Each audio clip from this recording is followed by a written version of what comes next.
Friday night dinner வேலை இல்லை, மதியம் செஞ்சதே இருந்தது. பாலாடை எடுத்து வச்ச பாக்ஸ் வந்து ஃபுல்லாகிடுச்சு. சரி இன்றைக்கி வெண்ணெய் எடுத்துடலாம் அப்படின்னு சொல்லிட்டு அதை நல்லா மிக்ஸ் பண்ணிவிட்டு மிக்சர் ஜாரில் கொஞ்சமாக சேர்த்து நார்மல் வாட்டர் தான் யூஸ் பண்ணியிருக்கேன்.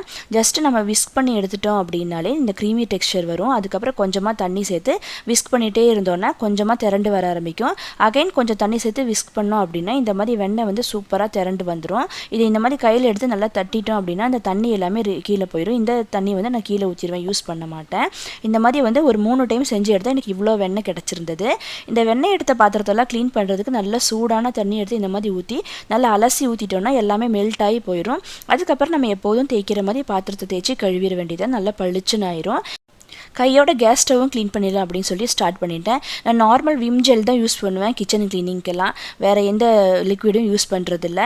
லாஸ்ட்டாக ஒரு ட்ரை கிளாத் வச்சு தொடச்சி எடுத்துட்டோம் அப்படின்னா சூப்பராக க்ளீன் ஆயிரும். அவ்வளோதாங்க. நாளைக்கு இன்னொரு vlogல பார்க்கலாம். பாய்.